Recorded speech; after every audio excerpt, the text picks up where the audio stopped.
And we are live. Welcome back to Takes by Fans. We got a great show for you today. As always, we are live every single day at noon Eastern. If you want to watch live, head over to takesbyfans.com/watch. If you want to watch but not live, head over to our YouTube channel, Takes by Fans. We post all of our shows and clips of the show there on a daily basis. And if you just want to listen, we are on podcasting apps, Spotify, Apple Podcasts, Google Podcasts, iHeartRadio. So, however you want to watch or listen, we've got you covered multiple ways.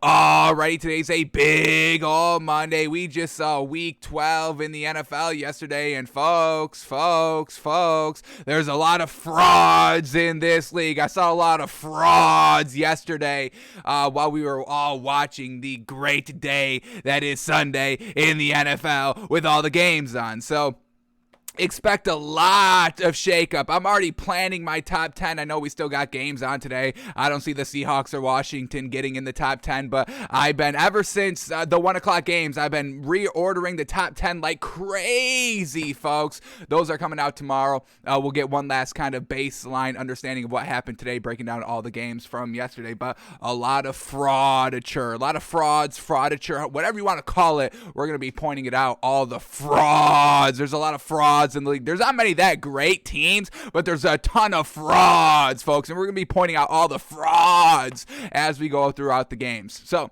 I got to break down every single game from yesterday. Even the Sunday night game that was so great, wasn't it, folks? And we got a game on tonight, so we'll maybe potentially preview that and maybe give you a last-second bet. We'll see. But before we get into all that great NFL talk, we got to do our NBA Daily 10, so let's put 10 minutes on the clock. Next 10 minutes, uninterrupted basketball talk of what we just saw yesterday in the NBA, and the clock starts right now. Alrighty, just a handful of games in the NBA last night, but let's start with this one. Warriors at the Clippers, and man, oh man, the Warriors are legit. They are not frauds. I know there's a lot of frauds in the NFL, but the Warriors are not a fraud in the NBA. They get the big old win here, winning 105-90, beating the Clippers. And who got it done? Well, the usual suspect, Steph Curry, folks. 33 points, 6 steals, 6 assists, 5 rebounds, shot 7 of 13 from the 3. I mean, what more do we need out of this? Absolutely. Hall of Famer, greatest of all time, greatest scorer of all time, greatest shooter of all time. All the accolades are there, and he proves it on a nightly basis. Jordan Poole, solid production as well. 17 points. He shot 4 of 10 from 3. Kevon Looney just playing the 5 for only 13 minutes. 2 points, 3 rebounds. Draymond Green, 8 points, 7 assists, 4 rebounds. Classic Draymond Green game. Draymond Green, PJ Tucker, basically the same player. Draymond Green's a little bit more of a facilitator, where PJ Tucker's a little bit more of the beef. And, they don't put up a lot of points consistently. They don't take a lot of shots. They're just great at that kind of power forward for position. So Draymond Green, always great. We know this. And then Andrew Wiggins, once again, another great, solid performance, a +8 on the floor. Steph Curry was only a +14 on the floor. Draymond Green was a -3. So give credit once again to Andrew Wiggins, who we've given credit for 2 years straight now. 12 points, 2 assists, 7 rebounds. Absolutely fantastic. He had a block, or 2 blocks and a steal as well. Man, oh man, Andrew Wiggins, folks. Give that man the respect. And then Otto Porter off the bench here, 18 points and 10 rebounds. Absolutely fantastic. And the Warriors get the win. Now what happened on the Clippers side? Well, Paul George, he had 30 points and 5 assists and 5 rebounds. That was great, but he also had 8 turnovers. Yikes. Not even Russell Westbrook. I don't know, has Russell Westbrook had 8 turnovers in a game this season? I think we might have to double check that, because it's not the best performance out here by Paul George. 8 turnovers. Yikes. Also, Reggie Jackson, no points. No, we need Reggie Jackson to kind of be the number 2 scorer on this team, and unfortunately took 5 shots last night, missed every single one of them, and ended with 0 points and only 2 assists.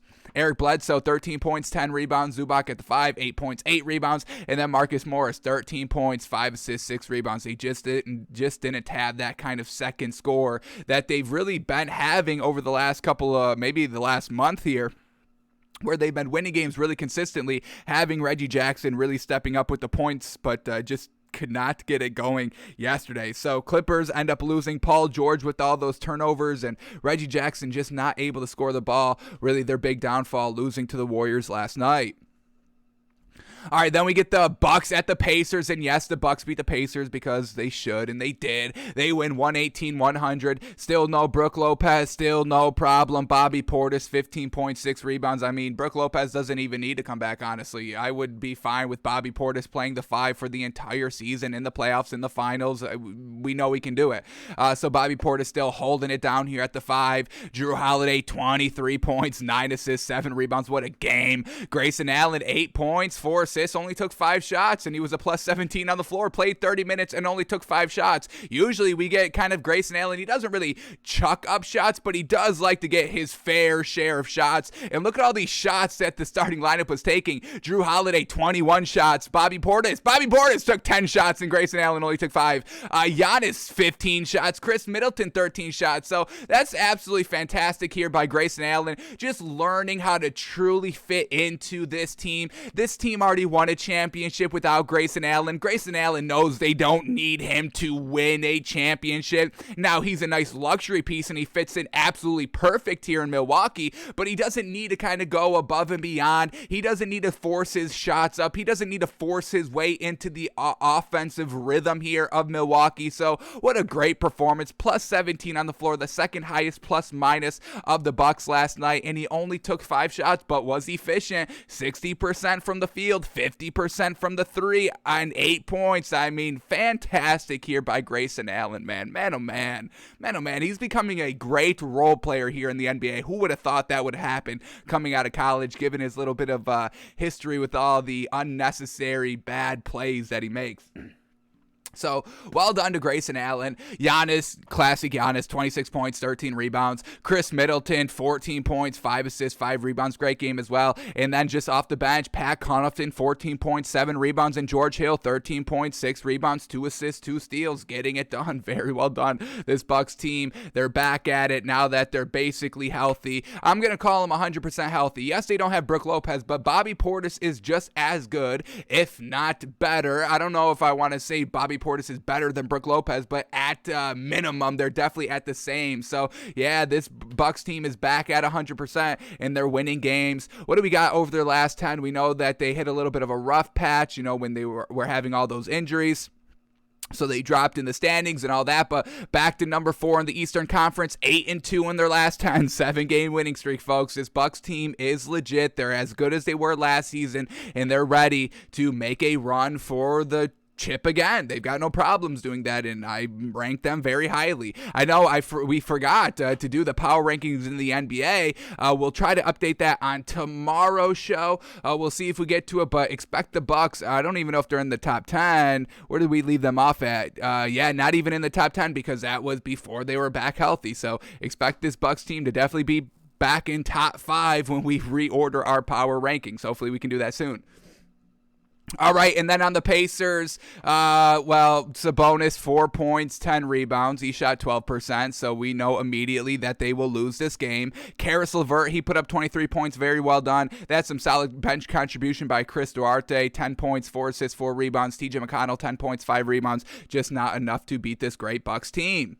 Now we get the Celtics at the Raptors. Celtics win 109-97. A little disappointed in this Raptors team. A little bit of a tough stretch here with all these losses. No Gary Trent Jr. last night, so Svi Mihailuk fills in, 12 points, 8 rebounds. Fred VanVleet, 27 points, 2 steals, 3 assists, 6 rebounds. That was really, really well done. Pascal Siakam, 18 points, 7 rebounds, 5 assists. And Scotty Barnes, 21 points, 7 rebounds, 3 assists, 2 steals, 1 block. Absolutely fantastic. Just not able to beat this Celtics team. Now, they didn't have Dennis Schroeder last night for the Celtics, so Jaylen Brown goes back to the 2, no problem. And they end up getting the win here. Jaylen Brown, 16 points, 3 assists, 3 rebounds. He shot 54%, real solid, efficient. Marcus Smart, 21 points, 8 rebounds, 6 assists. Jason Tatum, only 8 points. Only 8 points last night. If you told me that Jaylen Brown was playing and Jason Tatum only put up 8 points on 12% shooting, I'd be like, yeah, well, they must have lost. But they beat this Raptors team. So, also, let's shout out before we move off of this game, Josh Richardson, 18 points off the bench. Very well done. A plus 23 in 27 minutes. Very well done out there. So Celtics get the win 109-97. Hopefully this isn't anything too concerning with this Raptors team. What do we got? They've lost a couple of games here. They are on a 2-game losing streak, but 3-7 in their last 10. Got to see them turn it around. All right, then we get the Kings at the Grizzlies. Grizzlies get back on track here with the win, winning 128-101 over the Kings here. Let's start with the Grizzlies since they got the win. No John Morant, so Tyus Jones fills in for him, and he only had 6 points. He did have 8 assists, fantastic. Desmond Bane, 18 points, 5 rebounds. Steven Adams, 3 points, 12 rebounds.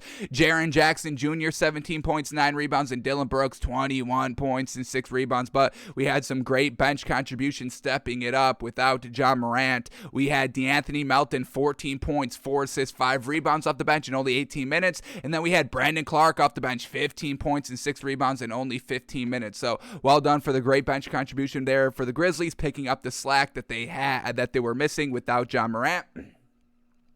And then for the Kings, De'Aaron Fox, 12 points, 2 assists, 4 rebounds, nothing great. Buddy Hield still coming off the bench, 14 points. He actually led the team in scoring, 14 points. He didn't shoot well, 1 of 9 from 3, 29% on 17 shots. This starting lineup was absolutely atrocious last night. Tyrese Haliburton, 5 points. Chimezie Metu, 8 points. He did have 11 rebounds, but he did shoot 18%. And then Terrence Davis, 13 points on 40% shooting. Not bad, but just nothing great by the Kings team, like we know. And then the last game of the night here, Pistons at the Lakers. Lakers get the win, 110-106. LeBron James, 33 points, 9 assists, 5 rebounds. Anthony Davis, 24 points, 10 rebounds. Russell Westbrook, 25 points, 9 assists, 6 rebounds. Fantastic. And Russell Westbrook only had 3 turnovers, folks, a +4 on the floor. LeBron James was a +14. Anthony Davis was a +4. So Russell Westbrook, bingo bango, still solid, great production right here, a big asset for this Lakers team. Malik Monk still making us infuriated out here. 2 points on 5 shots. Please get better. Talen Horton-Tucker, 12 points, 8 rebounds, 4 assists off the bench. And then for this Pistons team, Jeremy Grant did his thing, 32 points, 6 rebounds, 4 assists. Sadiq Bey, 6 points on 22% shooting, and that's the reason why they lose. And that is our 10 minutes, and I'm cool to leave it there, folks. That's our NBA Daily 10. Fit it all in 10 minutes. We don't usually do that ever, so that's the perfect place to stop it. Lakers get the win, 110-106 over the Pistons. Oh, no. We do have one more thing to talk about. Big news here. Big news that we kind of knew that we talked about already, but we'll say it again here. Now because it's official. Here we go. Michael Porter Jr. will undergo a surgical procedure on his lower back and miss an indefinite period. They say Porter's expected to make a full recovery. Timetable or return will come after surgery. A lot of people are kind of saying that he's out for the season, which is probably good. You've just paid this man $150 million. The back has been an issue. Sit this man out for the rest of the year. This is the one last chance to truly see if Michael Porter Jr. can play in the NBA at the highest level consistently with his unfortunate back circumstances. So just let him take the rest of this year off, recover from the surgery, and then back at it 100% next season to truly see if his back holds up, because that was the problem last season. The back just didn't hold up as the season progressed into the playoffs. It just did not hold up. So he's having surgery on it. Hopefully this corrects it, because he's a great, phenomenal player. He's great to watch. He's great for the sport. He's great for his team. But expect him to be out basically for the rest of the year, resting up that back, and hopefully he has a nice, speedy, good recovery, and he's back to full strength. All right, now that is all we needed to talk about in the NBA, so now let's shift gears to the NFL, where we're going to start breaking down every single game that we just watched last night and see where kind of this new, where the new good is in the NFL, because like we said, there was a lot of frauds exposed yesterday in the NFL. So let's start at the first game up here. Bucks at the Colts, and the Bucks get the big ol' win here, winning 38-31. This Colts team had it. They had the game, but then they just floundered it. And why? They stopped running the ball. And why the heck would you stop running the ball? We don't know. We've been begging for this Colts team to run the ball. We've sold this Colts team because they're throwing the ball way too much, and them throwing the ball way too much was the reason why they ended up losing their lead and losing the game last night. Bucks end up winning 38-31. The running game was getting it going for this Colts team, and then they just got away from running the ball here. They have a 24-14 lead going into halftime, and then the turnovers and the misfortune starts with the Colts. But yes, they turned the ball over, but it was also because of the passing game. Here we go in the third quarter, the first drive after halftime for the Colts. We're going to read the drive chart. Here it is. Pass incomplete, 22-yard pass, minus 3-yard pass incomplete, 15-yard pass, 5-yard pass, 15-yard pass, and then a fumble in the red zone by Carson Wentz because he was sacked. There's no reason. I get that it worked, but Carson Wentz in the red zone, that's nothing good. We've seen this. He doesn't get it done consistently in the red zone, usually settles for field goals a little bit more than they score for touchdowns, and we get him fumbling and also throwing interceptions. This entire drive was a passing drive. You have a 10-point lead. You've got a great running game. Just run out the clock, folks. Run out the clock. Jonathan Taylor was averaging 5.2 yards a carry. You know how fantastic that is? So 2 runs, you pick up the first down. I know it's statistics, folks. Relax. Run the ball twice, you pick up the first down. You chew out the clock. They're trying to go down the field speedily for whatever reason, and it results into Carson Wentz getting sacked, fumbled. They lose the ball. The Bucs go down and score a touchdown off of that, making it a 3-point game now. So now what do? Since the passing game kind of got him in trouble down in the red zone, well, they passed the ball again. Here we go. The very next drive out of halftime that ends in an interception. Let's read the drive chart. We get pass incomplete, 11-yard pass incomplete, 11-yard pass, 7-yard pass, interception at the Tampa Bay 46-yard line. Once again, not running the ball on any of those plays, getting away from the run game. Why would you ever get away from the run game when the run game is the only thing that is absolutely brilliant about this team? So after all that happens, then they have to punt because what happened on this drive? Pass incomplete, a 10-yard penalty that actually Carson Wentz fumbled the ball on. Once again, take the ball out of Carson Wentz's hands, please. He fumbled the ball, but they get back on top of it.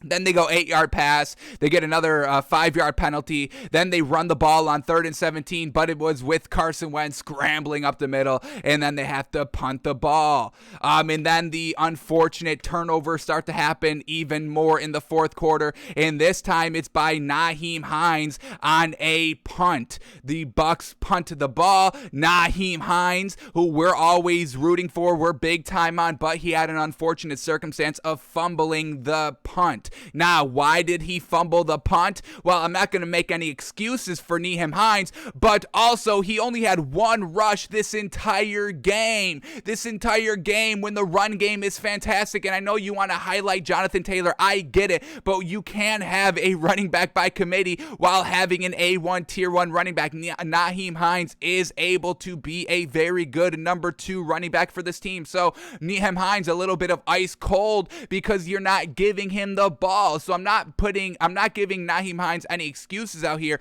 but him being potentially cold maybe was the reason why he fumbled the ball in the fourth quarter, which was really the only times he touched the ball out there. So the fumble happens. The Bucs take advantage with the field goal. They officially take a 31-24 lead.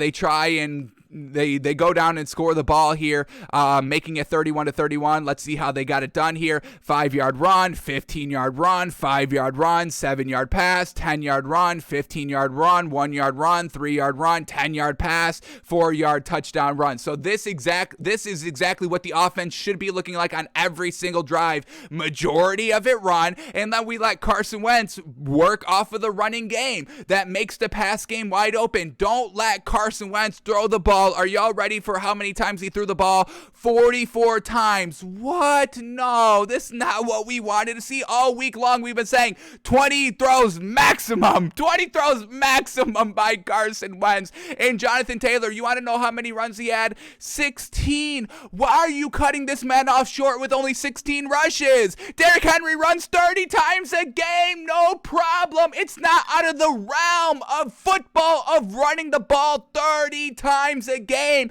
and having success with wins. We've seen the Titans do it for 3 years straight. 3 years straight. Carson Wentz can just be the game managing quarterback, but Frank Reich wants to get Carson Wentz the attention because of their history in Philadelphia, because of the way that Carson Wentz was treated in Philadelphia after Frank Reich left.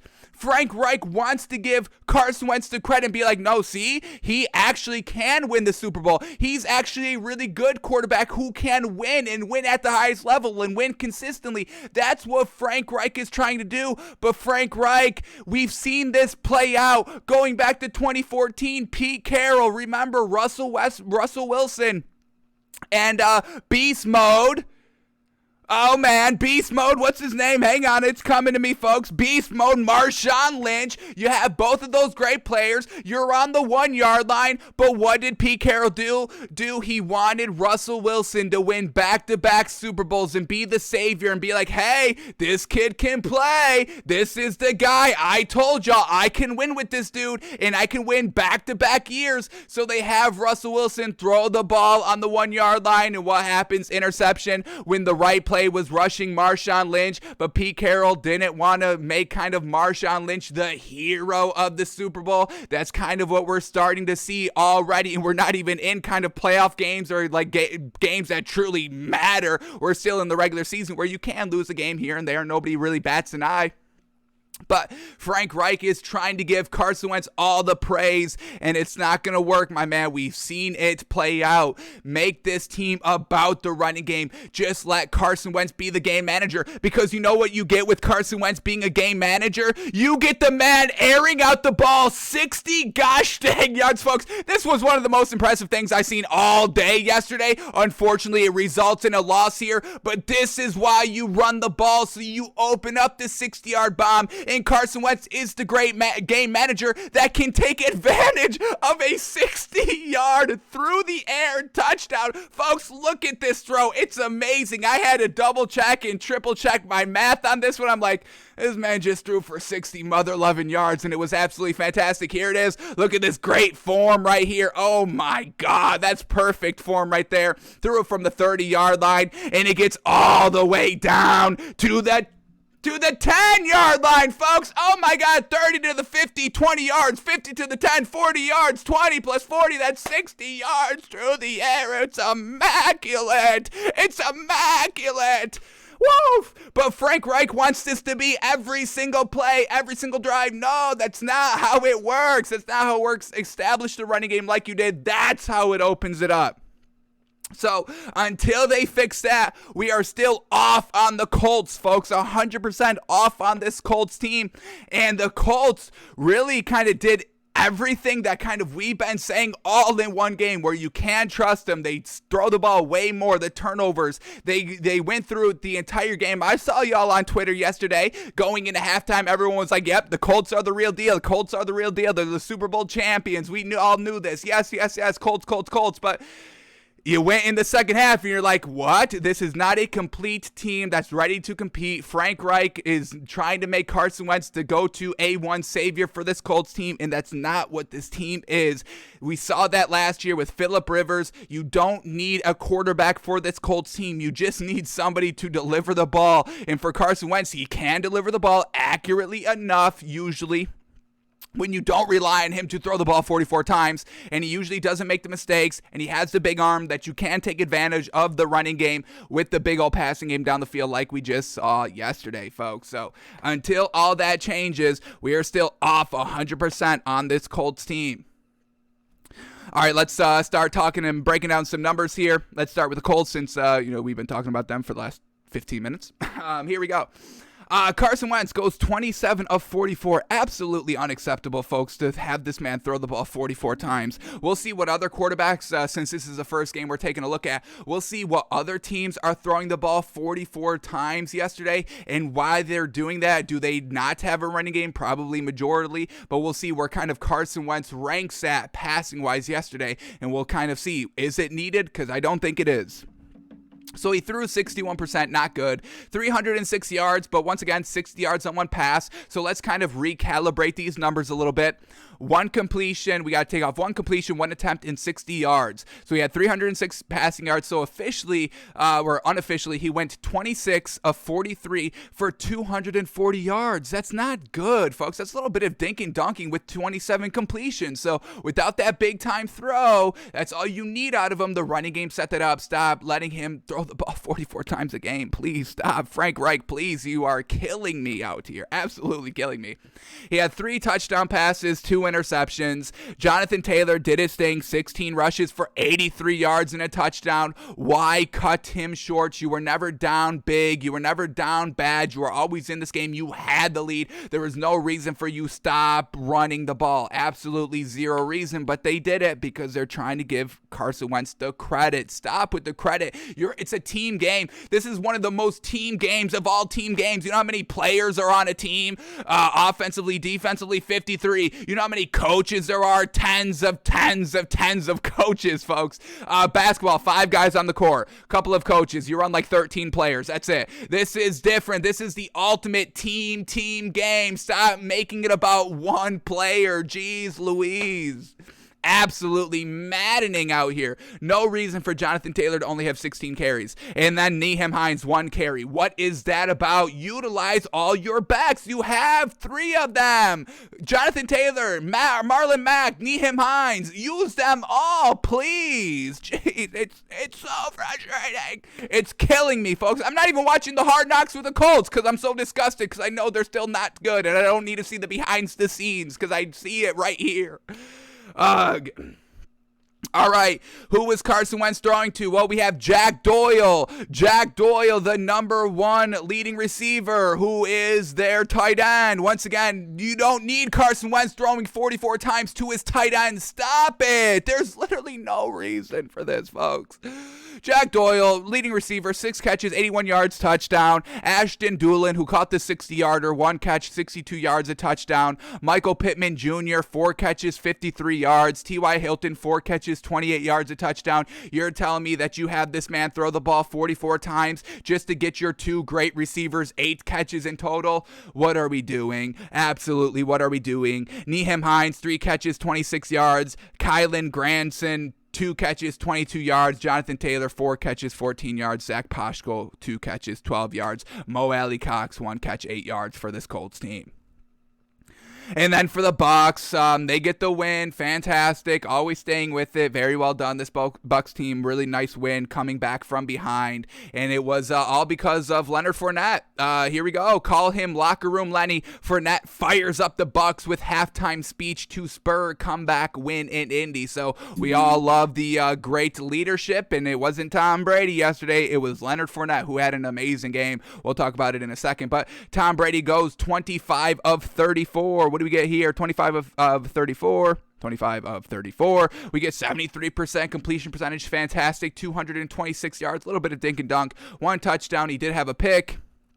Let's see where this pick came. Pick came in the second quarter, and they do score 7 points off of it. So, Tom Brady, Colts making them pay for the mistakes, but unfortunately, Tom Brady still finds a way to win games where he turns over the ball. It's absolutely crazy, but we see this all the time. You can't stop Brady. You just can't beat him. We don't understand it.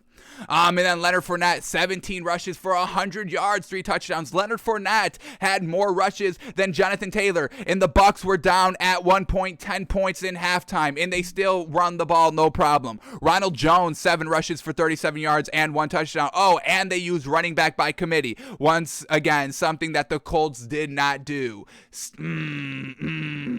You're going to have to fire Frank Reich. Bring me in for the last couple of games here. I'll turn this team around and have them winning the Super Bowl. Get me in charge there.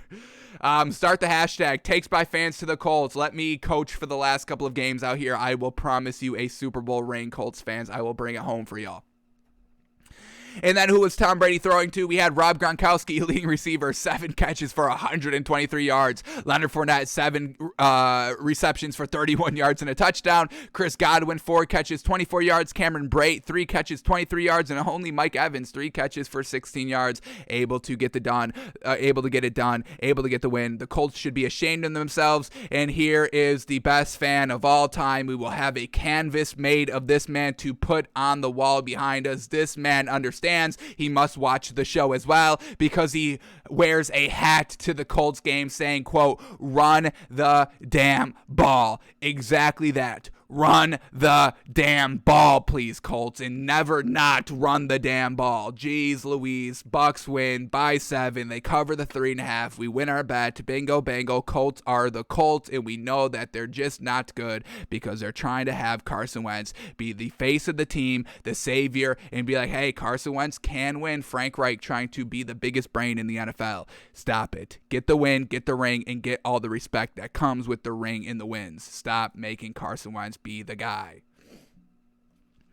Alrighty, next game up here, Jets at the Texans, and this Texans team, they just don't have the offensive weapons, and we are ready to declare that this Texans team is not a legit team. We've been saying as long as they have Tyrod Taylor being the starter, this is a legit team, and they're just not, and it's unfortunate.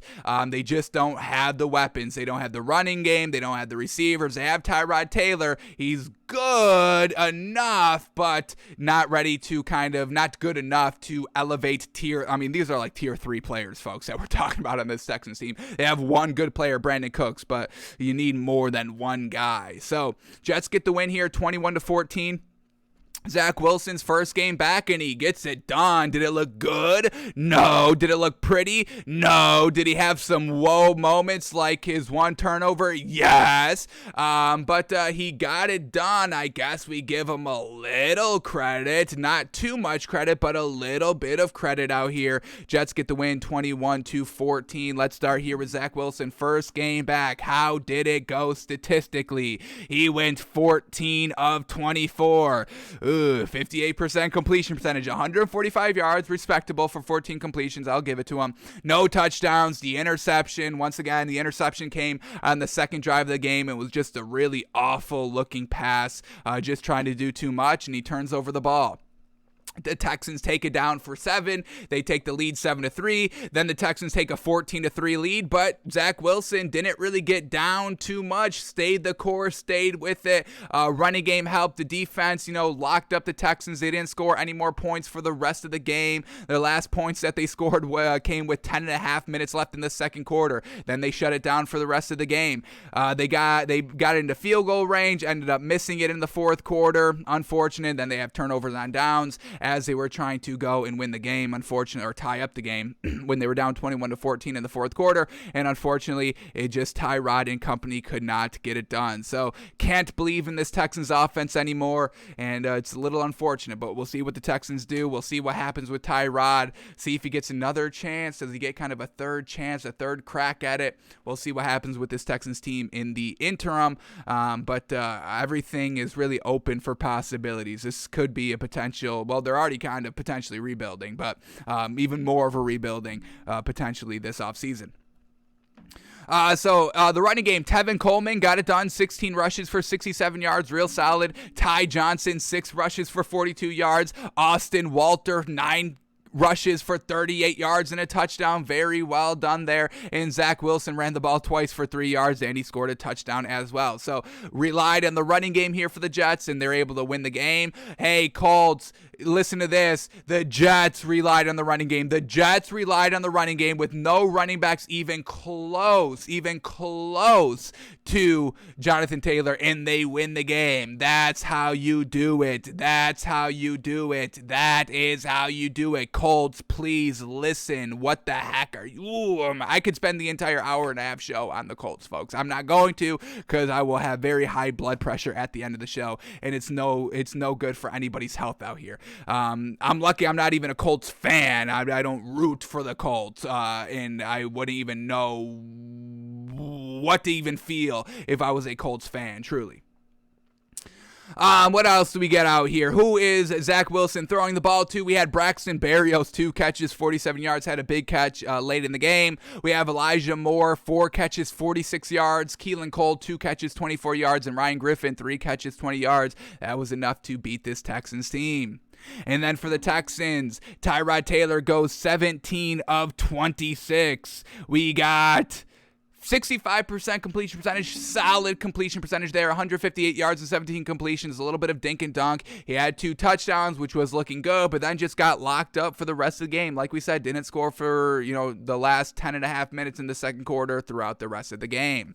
He had 2 touchdowns, 1 interception. Let's see where this interception came, and it came on the first drive of the game and resulted into 3 points there for the Jets, but they threw the interception on the 17-yard line for the Jets, and that's what we're seeing out of Tyrod Taylor, these red zone interceptions against the Dolphins. Even last week in the win, I believe he had one, and in this game, first drive of the game here. So truly can't buy Tyrod Taylor anymore, and we're not going to knock him. And this season isn't going to affect our overall thinking of Tyrod Taylor just because he got injured literally in the start of the season, and now he's trying to come back week 11 where everybody has like 11 games under their belt of speed and just kind of football rhythm and all that under their belt, where Tyrod Taylor's coming in kind of 9 games removed. So we're not going to kind of overall sell Tyrod Taylor. It's definitely going to knock him a little bit this year and maybe affect his ability to get a job as a starter or backup next season,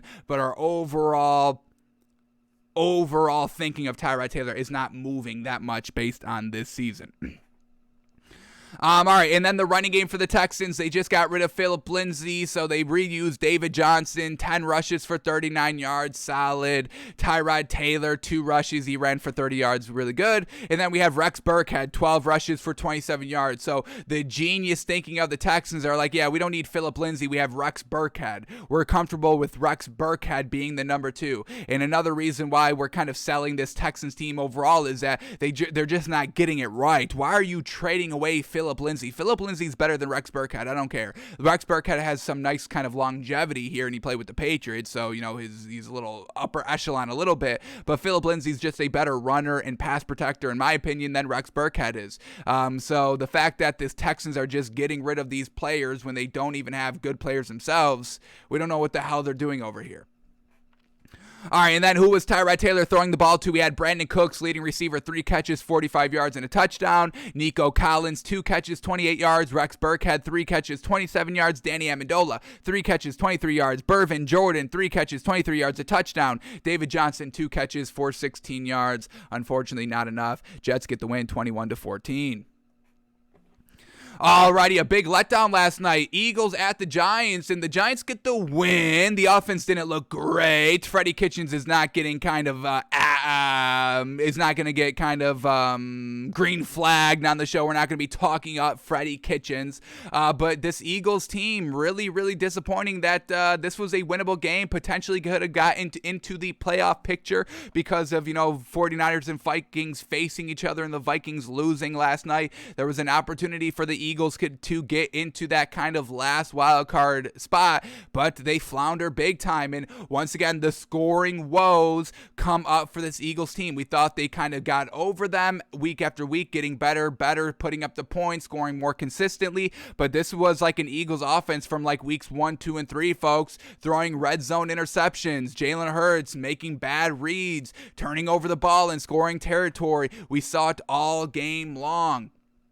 So here we go, the interception by the Eagles, second drive of the game here at the Giants 20-yard line, 3rd and 5. They're down 3. You're guaranteed to tie up the game, but he throws the interception. Then we get one more interception right before halftime, 3rd and goal from the Giants 1-yard line, 8 seconds left, and they go for the 7 instead of, I believe they could have tied up the game at this point as well. So once again, aggressive coaches going for it aggressively, and this is not what the Eagles team really needs to be doing. Kind of going for 7 points when you can just get 3. Once again, there is no reason to. Then after that turnover on downs, the Giants go and score a touchdown, making it 10-0, and then we get another interception right here by Jalen Hurts. just stalling. He comes back and scores a touchdown, make it 7-10, and then they're down 13-7 a little bit later in the fourth quarter, and then we get a fumble right here by Boston Scott, the running back. He fumbles. Then we get a turnover on downs right here, 4th and 10, 25 seconds left, down 6 points here, trying to win the game in the fourth quarter, and it's just an incomplete pass right there by Jalen Hurts on 4th down. So the offense really wasn't moving they were moving the ball decently, just kind of floundering in scoring territory, and we've seen this all season long, folks, by this Eagles team. This is why we've started to buy the Eagles and buy Nick Sirianni over the last 2-3 games, because they were putting up points and scoring consistently, but they reverted all the way back to early season struggles, and now I don't know what to make of this Eagles team. We're not going to be rooting for Nick Sirianni as coach of the year anymore. How unfortunate. Vegas got the win on that one. Truly unfortunate there, and we'll see what they can do, but this was a must-win game for the Eagles, division rivals, against the Giants, who just fired their offensive coordinator, and the Giants still only put up 13 points. A winnable game here by the Eagles, and they floundered it.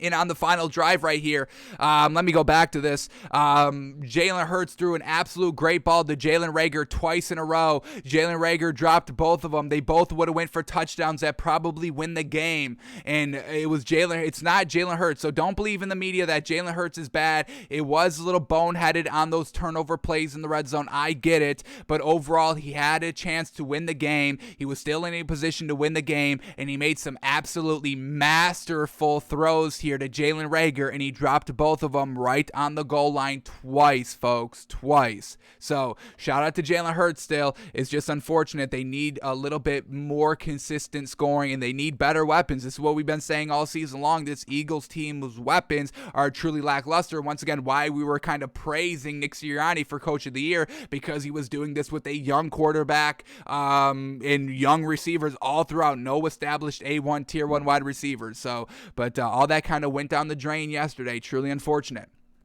So, Jalen Hurts goes 14 of 31. Yes, that is not good, folks. We'll get the official number. 14 of 31. We got officially 45% completion percentage. No thank you. He had only 129 yards, no touchdowns, and 3 interceptions. The running game was really, really good, though. Jalen Hurts ran the ball 8 times for 77 yards. We know this is the strategy offensively for the Eagles. A good running game helps out the passing game. They even get Jalen Hurts in the action. We've been seeing this all season. This is no surprise. Boston Scott, though, 15 rushes for 64 yards and a touchdown. He ended up fumbling. Unfortunate. And then Miles Sanders, 9 rushes for 64 yards. So running back by committee with the running backs, got over 100 yards. Jalen Hurts had a great rushing attack as well. Unfortunately, Jalen Reagor with 2 big stone hand drops, folks. Inexcusable. All right, and then Jalen Hurts, who is he throwing the ball to? We have Kenneth Gainwell, leading receiver, 3 catches, 32 yards. Jalen Reagor, 2 catches on 7 targets. 2 catches on 7 targets. He was the most targeted wide receiver, and he dropped 2 game-winning balls. How unfortunate. Jalen Reagor, 2 catches, 31 yards. Quez Watkins, 2 catches, 23 yards. Devontae Smith, 2 catches, 22 yards. And J.J. Arcega Whiteside, 1 catch for 13 yards. Eagles only put up 7 points all game. And then flipping to the Giants here, Freddie Kitchens, offensive coordinator. Did it look good? No. Did it look really any different? They used Daniel Jones a little bit more consistently in the run game. That was really the only thing different, but overall, this is still not a good Giants team. It's Daniel Jones not getting it done. Still not buying Freddie Kitchens, still not buying this Giants team just because they won a game that they shouldn't have won against the Eagles. But here we go. Daniel Jones goes 19 of 30. We got 63% completion percentage, 202 yards, all solid. 1 touchdown, no interceptions. I don't believe he fumbled either. He did not. Fantastic. In the running game, Saquon Barkley, 13 rushes for 40 yards. Once again, what are we doing out here? Freddie Kitchens, run the ball, please. Run the ball with Saquon Barkley. Daniel Jones took off 9 times for 30 yards. Devontae Booker, 3 rushes for 10 yards, and that was the rushing attack by the Giants. But there was no reason that Saquon Barkley shouldn't have had like 20 rushes himself right here. But that's what Freddie Kitchens decided to do. Okay. And then who was Daniel Jones throwing to? Well, at least this was good. Kenny Galladay, 3 catches, 50 yards, leading receiver. Darius Slayton, 3 catches, 40 yards. So your 2 wide receivers, your 2 leading receivers here in this game. That's what I'm liking, not checking it down to the tight ends and the running backs. So for that, I guess we can give a little credit to Freddie Kitchens. Evan Ingram, third leading receiver, 3 catches, 37 yards. John Ross, 2 catches, 28 yards. Devontae Booker, 1 catch, 17 yards. Saquon Barkley, 4 catches, 13 yards. Chris Miarek, 2 catches, 11 yards, and he had the score. So the Giants get the win 13-7. Real big disappointing here in the Eagles. We'll see if they have a nice bounce back game. Who they got coming up this week? Can we expect a bounce back game? And hopefully it's some good opponent where the bounce back win is a real meaningful win. So this week coming up, the Eagles face the Jets. All right, that's not going to be a good bounce back win, but it needs to be a bounce back win nonetheless. Hopefully the Eagles can get it done, and hopefully we can put them back in our top 10. Once again, we're putting, we're calling fraud alerts out here, and it's unfortunate to say, but the Eagles are unfortunately frauds. I didn't think that we could get tricked by fraud teams, but here we go. Eagles are officially frauds. Alrighty, next game up here is the Panthers at the Dolphins, and folks, we made this a bonus bet this week. We spent 26 minutes in one of our shows watching Cam Newton from last week to see if we can buy and bet on Cam Newton. What was our end result? We could not bet on Cam Newton. And what happened last night? It was good that we did not bet on Cam Newton. And once again, Vegas being disrespectful with the spread. Dolphins +2 at home against Cam Newton, who can't throw the ball. It's not that he can't throw the ball. He physically can throw the ball, but it's absolutely garbage watching this man throw the ball, and that's exactly what happened yesterday. So Vegas being disrespectful. Our breakdown 26-minute analysis of Cam Newton was correct, folks. What more do you need to see and hear to not watch our show every single day at noon Eastern? I don't get it. Everything we say is right. I mean, here we are. So the Panthers get the loss 33-10 over the Dolphins. Absolutely fantastic by this Dolphins team. The defense absolutely took it to the Panthers because Cam Newton is not a quarterback. This is why he was not on a team at the start of the season, folks. And Tua had another amazing game, like he always does. So Tua's a great quarterback. We've known this. Once again, everything we say is right, folks, on the show. But let's digress a little bit and get into the action. So Panthers and Cam Newton struggling. Their first drive resulted in a block punt that resulted into 7 points. But then the Panthers go and score a touchdown on their own. A big pass here, 64 yards by Cam Newton. I didn't even know Cam Newton could throw this far. I don't have this play queued up. I wanted to count the yards on this pass here through the air. I don't know if I'm going to be able to bring it up quickly. We'll try and maybe touch on it a little bit later in the week. Maybe on our Wednesday show we'll break it down. But a big pass for 64 yards. Not completely sure how many air yards it was, but it was a nice looking pass. At least like 40 yards, I would say, through the air by Cam Newton. So that was good. Caught the Dolphins defense off guard, and that was really all the points that they could put up. The next drive after that big kind of over-the-top throw that nobody was expecting because nobody was giving Cam Newton credit for going that deep. That's why it went and caught everybody off guard. Tie up the game 7-7, and then Cam Newton throws an interception. Dolphins can't do anything with it. That's a cardinal sin right there, but they are able to win.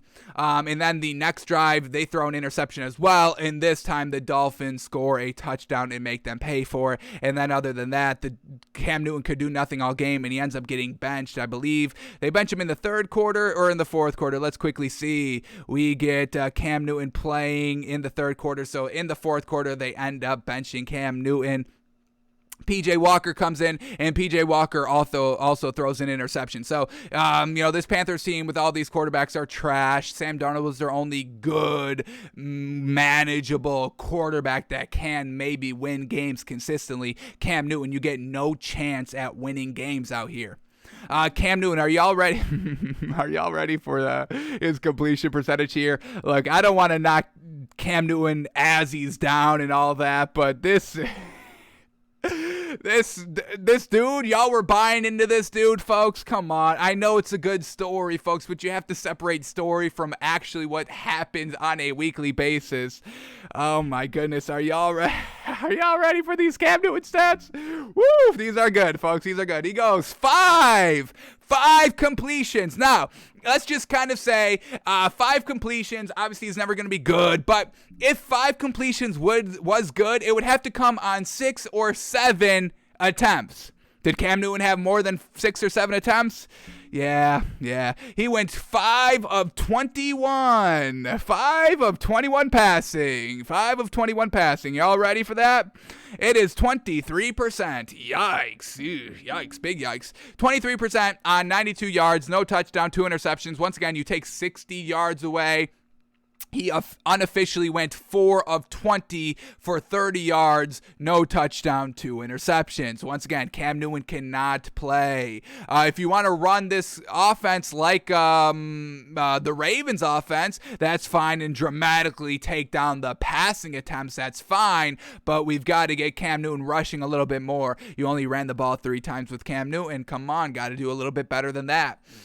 So Cam Newton can't throw the ball. We all know this. Well, hopefully we all know this now. Let's all get it right. If you are wrong, that's fine. If you're wrong, that's fine. Just admit that you were wrong. That's not that hard to do. We were wrong about the Eagles. They got made to look like frauds this week. How unfortunate. We were wrong, but you literally other 90% things that we say are right. But if you're wrong, you're wrong. Say you're wrong. Get it right. Get it right. Don't try to always be right. Just get it right. So if you still believe in Cam Newton, take a step back, admit that you're wrong, and say that this man can't throw the ball. He had a good career. That's fine. Good story. Coming back. Good. All that. But this man can't play. You should never be betting on this man. Don't ever bet on Cam Newton, please. Ever. A -2. Vegas put the line at -2. I still can't get over it. So much disrespect. But future proves the past. No? All right. Let's get back to these stats here. PJ Walker comes in. He throws 5 of 10 for 87 yards and interception as well. 50% completion percentage. Christian McCaffrey got a little banged up this game, knocked out of the game, but x-rays came back negative. He was left in a walking boot, but x-rays came back negative, so we'll see how long Christian McCaffrey's out, if it's just kind of pain tolerance or whatever it is. It's looking not great for this Panthers team as we kind of finish up this season here at 5-7. Offense is struggling. Defense got exposed yesterday. Unfortunate game all around for Carolina. But Christian McCaffrey goes 10 rushes for 35 yards. Chuba Hubbard, 2 rushes for 6 yards. Cam Newton, 3 rushes, 5 yards. He scored a touchdown. So nothing great there. Who was Cam Newton trying to throw the ball to? We had DJ Moore, 4 receptions for 103 yards. He was the one that caught the big touchdown. And then other than that, we had Brandon Zlystra, 1 catch, 24 yards. Amir Abdullah, 2 catches, 20 yards. Robbie Anderson, 1 catch, 15 yards. Alex Erickson, 1 catch, 13 yards. And Tommy Tremble, 1 catch for 4 yards. So Robbie Anderson, he kind of was fine last week for getting all the targets. I believe he caught a touchdown as well. And now he's back to getting 1 catch for 15 yards like he was for Sam Darnold. All right, now let's switch gears to Tua. How did Tua look? Because Tua was slinging this ball around, baby. Looking great. 27 of 41, 27 of 31, folks. Absolutely fantastic. 87%. And didn't he just have like 82% last week with like 6 incompletions? So Tua's looking great. Are y'all ready to say you were wrong about Tua as well? Once again, this is a good week. Just say you're wrong about Tua. I will give everybody one last chance to come around on Tua. Tua's good. You got kind of caught up in the media narrative and the media drama that he's not good. It's fine. It happens to everybody. Nobody's blaming you for being wrong. Nobody's blaming you for being wrong, but people blame you when you dig your heels in. There's no reason to dig your heels in. Just admit that you are wrong. It is not hard to do. Once again, we were wrong about the Eagles for this week. We'll get it right next week, I'm sure. But they're frauds. There it is. We were wrong about the Eagles. Right about everything else, but wrong about the Eagles. Right about Tua forever. 2 years in a row. No big deal. No big deal. But Tua, absolutely fantastic. Again, just admit that you are wrong on Tua. One last week. We'll give you all the way up to, I'll even give you all the week. Take the week. Look at the film. Don't watch the media. Look at the film. Take it all in and be like, yeah, this man can play. We'll even help you out. We'll watch him on Wednesday. We will watch Tua on Wednesday to give y'all that last nudge that y'all need before the window closes, before we forever close the door, where if you are off on Tua, by the time kickoff on Sunday, I'll give y'all till kickoff on Sunday. I'm giving you the entire week. Take as much time as you need. Look at all of our sources. Stay away from the national media. Say Tua's great. We'll let you in. That's fine. But after kickoff, after Tua gets it done in the first quarter, there's no more turning around. We shut the door on everybody that's still disrespecting Tua, and we will always hold you to that belief. There is no turning back. So the clock is ticking. We'll help you out on Wednesday. Come back to Takes by Fans, noon Eastern on Wednesday's show. We'll break down Tua and make it a little bit easier for everybody to just admit, hey, well, you weren't wrong. You don't even have to admit you were wrong. You were just a little misguided. That's it. Misguided. That's all it is. Tua's fantastic. All right, then we get Myles Gaskins, 16 rushes for 49 yards, 2 touchdowns, and I didn't even think Phillip Lindsay was going to play yesterday, but he did. We're having a 2-for-1 Dolphins film study on Wednesday. We're watching Tua, obviously, to help y'all with y'all's decision to say, is this man good? Yes, he is. And then we get to watch Phillip Lindsay on top of that. Sheesh. It's going to be a good-ass Wednesday. We'll probably spend the entire hour and a half, hour 45 on Tua and Phillip Lindsay. Ooh, I can't wait. Ooh, we might not even do a Tuesday show. A Tuesday show will be part 1 of the film study. We might have to break our film study day into 2 parts because it's going to be so good. But either way, Phillip Lindsay, 12 rushes, 42 yards, 3.5 yards a rush, and the Texans just wanted to get rid of him? Once again, another thing that we were right about. I mean, you just can't even keep track of all the things we were right about. Jeez Louise. Fantastic rushing game here. Salvin Ahmed as well, 5 rushes, 17 yards. Let's give that man a little respect as well. All right, and then who was Tua throwing the ball to? We had Jayla Waddle, and this man's truly coming along here. Just been a trooper right here. Not kind of one of the big names, not like a Jamar Chase or Devontae Smith, but he's truly coming into his own here with the Dolphins as this Dolphins offense gets better and better every single week. I'm loving it. Jayla Waddle, 9 receptions for 137 yards and a touchdown. Durham Smythe, 5 catches for 32 yards. Albert Wilson, 5 catches, 17 yards. Mike Gesicki, 3 catches, 17 yards. And Isaiah Ford, 1 catch, 11 yards, folks. So Tua's getting it done, moving the ball decently, consistently all throughout the game. Defense making it easy on him as well. And this Dolphins defense is the real deal officially. So Dolphins get it done, 33-10. Do not buy Cam Newton anymore. And if you ever bet Cam Newton, just give me your money. I'll handle your money. If you ever find yourself betting Cam Newton, just give your betting money to me. I will make the money for you. You cannot be trusted with your own decisions, okay?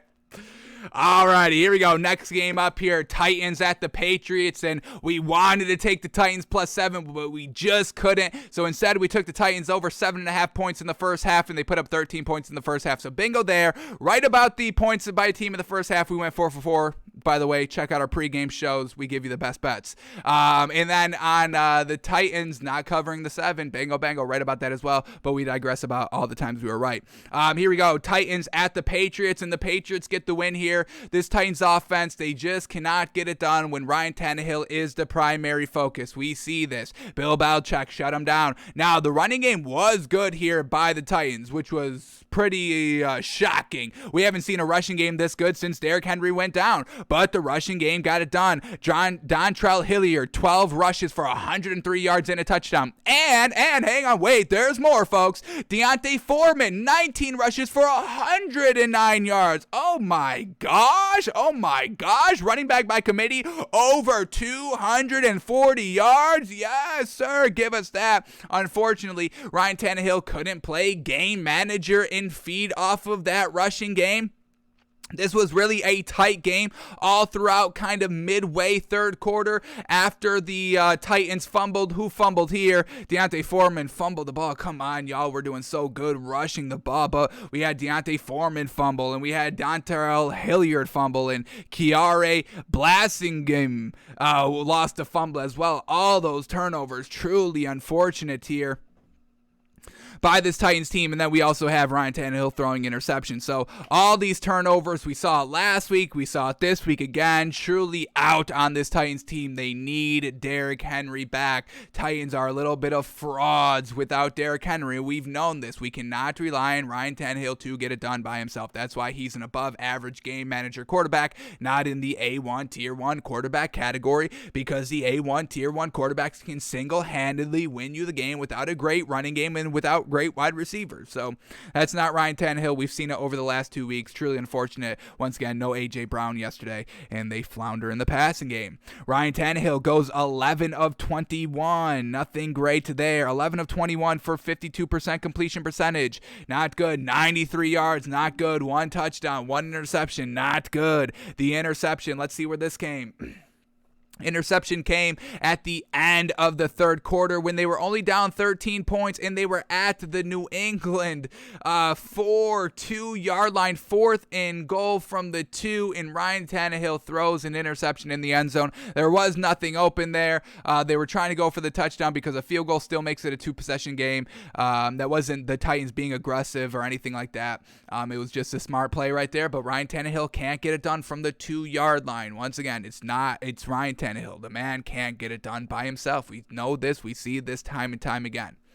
Alrighty, let's talk about, the running game was fantastic. We said all the fumbles as well. Let's break those down and see how many times the Patriots capitalized on turnovers by the Titans. So here we go. First fumble came in the second quarter. Patriots go down and score 3 points off of it. Next fumble comes in the third quarter. Patriots don't put up any points on it. The interception comes. The Patriots only put up 3 points out of it. Another fumble comes at the end of the game, and they don't need to move the ball because there's only 28 seconds left. So really 3 legit turnovers. They only come away with 6 points. That's a little concerning, a little alarming. But this Patriots team overall, that's the one knock. I mean, if that's the one knock on the Patriots, that they're not capitalizing on every single turnover with 7 points, that's a pretty good only knock to have. So still buying this Patriots team. And once again, this is a legit Patriots team, and we've got a lot of moving parts in our top 10, folks. I'm telling you, tomorrow's going to get crazy. So nothing great offensively here by the Titans. Ryan Tannehill, who was he throwing the ball to? We had Nick Westbrook-Akeen, 2 catches, 25 yards, a touchdown. Cody Hollister, 2 catches, 22 yards. Des Fitzpatrick, 1 catch, 14 yards. And McCoy Pruitt, 1 catch, 10 yards. That was really it, not having any of their main weapons. All right, now let's talk about the Patriots because Mac Jones was absolutely dealing yesterday all game long, making so many nice touch passes. We'll probably watch Mac Jones in our Wednesday film study as well because he's truly getting the recognition he truly deserves, and we're here for it, absolutely, and we'll shout it out probably on Wednesday. But he goes 23 of 32. We got 71% completion percentage, fantastic, for 310 yards, airing it out, slinging it out. Loved it. 2 touchdowns, no picks. He didn't fumble either. Turnover clean game here by the Patriots. Once again, what Bill Belichick teaches, and we absolutely love it. Who was the leading rusher, folks? Who was the leading rusher? Do we even need to say his name? It's the R-man, Ramondre Stevenson. Led the team in rushing, 9 rushes for 46 yards. Damian Harris, 11 rushes, 2 more rushes, but 6 less yards overall. 11 rushes, 40 yards, 1 touchdown for Damian Harris. Mac Jones takes off twice for 11 yards as well. And who was Mac Jones throwing the ball to? Well, we have Jacoby Myers, leading receiver, an actual wide receiver. Once again, Mac Jones not just dinking and dunking to his his tight ends and his running backs. No, slinging it to wide receivers. Jacoby Myers, leading receiver, 5 catches, 98 yards. Kendrick Bourne, once again, an actual wide receiver, 5 catches, 61 yards, 2 touchdowns. Then we have Brandon Bolden, a wide receiver, 4 catches, 54 yards. Then we get to the tight ends. Jonnu Smith, 3 catches, 49 yards. Nelson Aguilar, 3 catches, 20 yards. Hunter Henry, 2 catches, 16 yards. Damian Harris, 1 catch for 12 yards. So I am so impressed by Mac Jones. He's won Offensive Rookie of the Year already, and there's still a couple of games left where he can truly lock in that win, that award. All right, and yeah, that's all we have to talk about here. So Patriots looking absolutely unstoppable. The defense getting it done, forcing so many takeaways, not letting Ryan Tannehill do anything, exactly like we said, and the Patriots get the win 36-13. All right, then we get the Steelers at the Bengals, and the Steelers are officially marked as frauds, folks. Absolutely donezo. They get blown out here by the Bengals, 41-10. Holy moly. The Steelers couldn't do anything all game. Their first drive was an interception. I mean, that's the game right there. We can just start talking about these stats by the Steelers because they're so, we shouldn't even be spending any time on the Steelers team for the rest of the year, folks. They're done. They were never here, and they're already done. How unfortunate. So Big Ben goes 24 of 41. What is this? 58%. Yikes. 263 yards, folks. 1 touchdown, 2 interceptions. First interception came on the first drive, results in a 3 points for the Bengals. Second interception comes at the end of the second quarter off of an interception by the Bengals, and it goes for a pick six. So Big Ben put up 7 points on touchdowns and also gave up 7 points to the other team. The Steelers only put up 10 points, though. That was the main difference of the game. Big Ben is donezo. Rushing game couldn't even get going. Najee Harris, 8 rushes for 23 yards. Kellen Ballage, 3 rushes for 21 yards. Benny Snell, 2 rushes for 5 yards. Anthony McFarland, 2 rushes for 2 yards. They were trying everything. Rushing with wide receivers didn't work. Rushing with running backs didn't work. Who was Ben Roethlisberger throwing to this game? Deontay Johnson, leading receiver, 9 catches, 95 yards. Chase Claypool, second leading receiver, 3 catches, 82 yards. Pat Freiermuth, 4 catches, 40 yards and a touchdown. The tight ends getting the touchdowns. Absolutely love seeing that. Najee Harris, 3 catches, 14 yards. Anthony McFarland, 1 catch, 11 yards. And Zach Gentry, 1 catch for 10 yards. This Steelers offense is trash, and the defense is banged up, and they're trash as well. Steelers are officially done. Is this, I believe Mike Tomlin has never had a losing season. Even when Big Ben was out, they're 5-5-1. Couple of games left. Offense can't get it going. This could potentially be Mike Tomlin's first losing season as a head coach, and that wouldn't be good. All right, and then the Bengals. Bengals are a legit team. Confirmed it yesterday. Fantastic. They are not frauds. Love seeing that. So they will definitely get blessed in the power rankings because they are not frauds. They truly put it on the Steelers. Joe Burrow goes 20 of 24, folks. Absolutely fantastic. 83% completion percentage, 190 yards, 1 touchdown, 1 interception. His interception came in the second quarter, which resulted in a Steelers interception, which resulted in the 7 points. So overall, the interception was kind of the right move by Joe Burrow. He was playing big brain, IQ 40 chess. He was like, if I throw the interception right here, Big Ben will throw the interception, trying to do something right before halftime, and our defense is good enough to cash in. So that's why Joe Burrow threw the interception. The man is absolutely cerebral and smart, folks. Give the man credit. The running game, Joe Mixon, man oh man, we initiated him as an official A1 Tier 1 running back last week, and he truly did not disappoint us this week. Leading rusher, 28 rushes for 165 yards and 2 touchdowns. Sheesh. Fantastic. Joe Mixon, absolutely magnificent. A huge reason why they won this game and got big up on this game as well was because of the rushing attack. So Joe Mixon still A1 Tier 1. Fantastic. Love seeing it. And who was Joe Burrow throwing the ball to? We had T. Higgins, leading receiver, 6 catches for 114 yards and a touchdown. Jamar Chase, 3 catches, 39 yards. Tyler Boyd, 2 catches, 13 yards. And Samaje Perine, 1 catch for 12 yards. The Bengals, folks, absolutely just put it on them throughout the entire game. Very well done. They got out to a nice start. The interception helped by Big Ben, and Big Ben can't move the ball with that weak arm, we know. So, Bengals get the nice division win, 41-10. All right, then we get the Falcons at the Jags, and what a great game this was, no? Falcons get the win, 21-14. What do we have to really talk about here? Let's just start here with the Falcons and make this talk through as painless as possible. Matt Ryan goes 19 of 29 here. Is that good? We get 65%. Solid. 190 yards, 1 touchdown, 1 interception. Let's see where his interception came, shall we? Came in the second quarter, and they were at their own 31-yard line, and the Jaguars could not do anything with that right before halftime. Classic Jags being absolutely unclutch. So, Matt Ryan gets bailed out with the pick. Cordell Patterson, thank goodness he played yesterday. He was a game-time decision. We told you on a pregame show he was good to go, so we kind of were favoring the Falcons. Cordell Patterson, leading rusher, 16 rushes for 108 yards, and he scored 2 touchdowns. Brilliant work by that man. Wayne Gallman, 4 rushes for 19 yards. Mike Davis, 5 rushes for 16 yards. And then who was Matt Ryan throwing the ball to? We had Russell Gage, 6 receptions for 62 yards and a touchdown. Very well done. Cordero Patterson, 2 catches, 27 yards. Kyle Pitts, 2 catches, 26 yards. Mike Davis, 3 catches, 25 yards. Tajay Sharp, 2 catches, 22 yards. And Keith Smith, 2 catches for 16 yards. Enough to win it for the Falcons.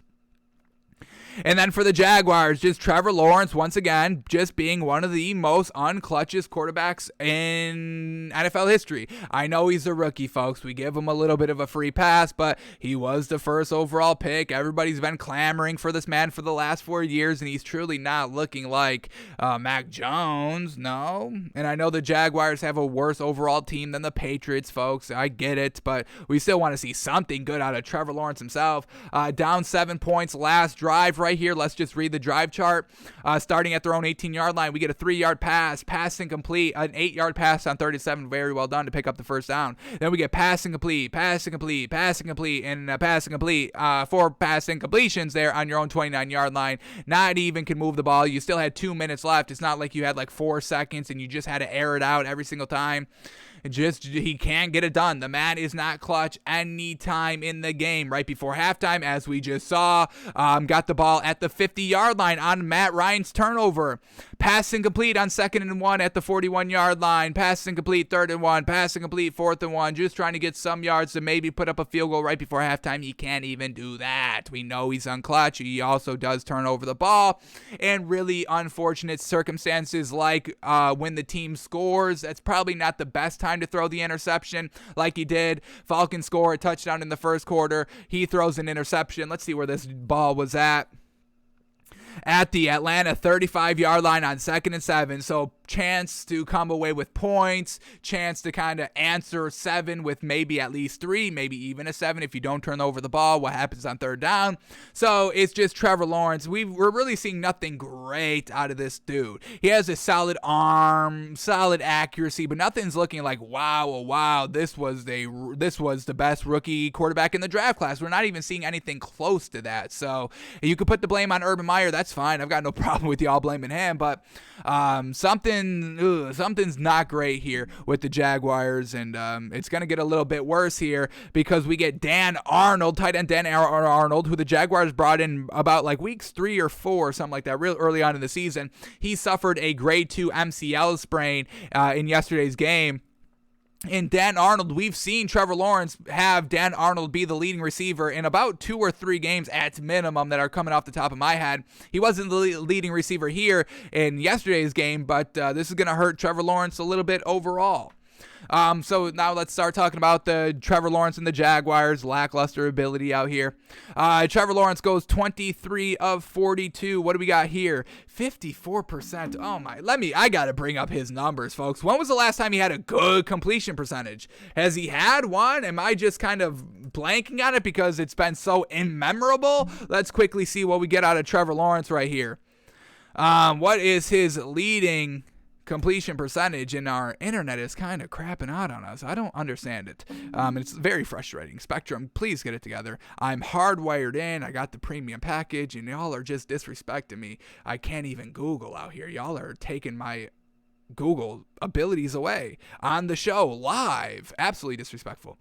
So let me go to the backup method right here using our secondary device. 1 second, folks. You guys can't see it, but I'll talk y'all through it. Don't worry about it. We're just Googling Trevor Lawrence career stats. Clicking this link that we need. Brings up his stats. Alrighty, his completion percentage. Here we are. We're just going to rifle them off weeks 1 through week 12. Here we go.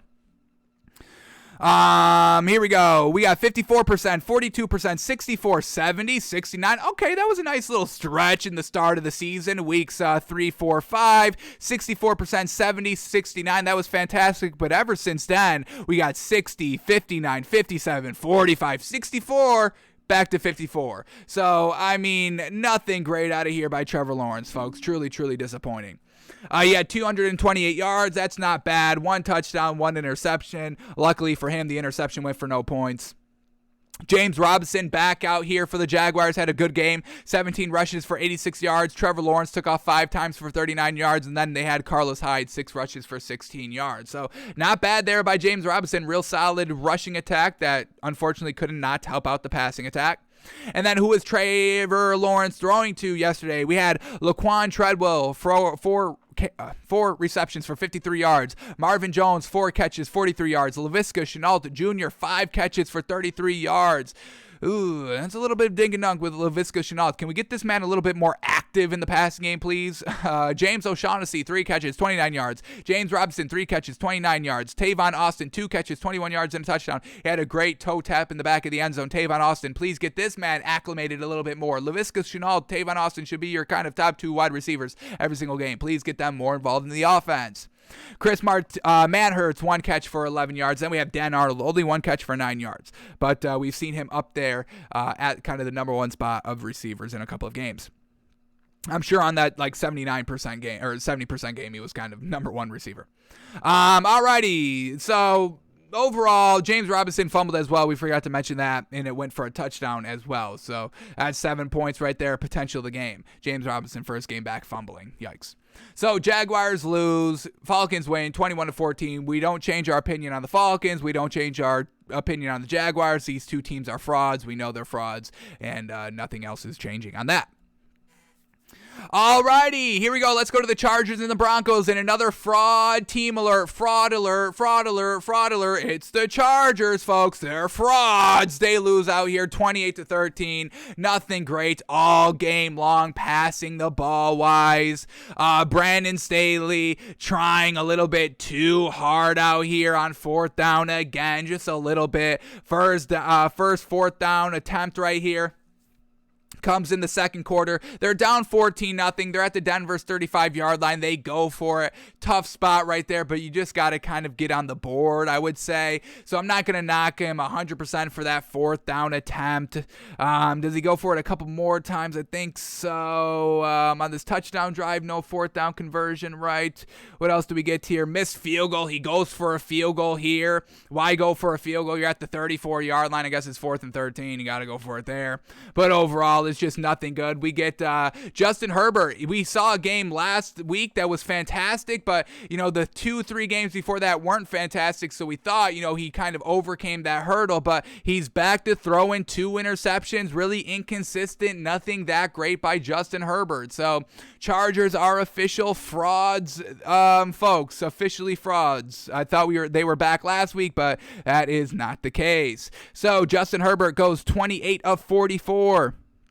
63% completion percentage, real solid there. 303 yards, I'll give him that. 2 touchdowns, 2 interceptions. Let's see where these interceptions came. First interception came at the end of the third quarter. They were only down 7 points. It was only a 14-7 game, and they're able to bring that ball down for 7 points, going up 21-7. Then after throwing that interception, he throws an interception, but it's even worse because it's a pick 6. So Justin Herbert giving the Broncos basically 14 points right there when they were down 7. Can't be doing that. Another close loss here for the Chargers. Justin Herbert not being clutch, not the greatest, and they lose in Mile High against the Broncos. Justin Herbert was also the leading rusher, 4 rushes for 36 yards. Austin Eckler, 12 rushes for only 31 yards. A little unfortunate.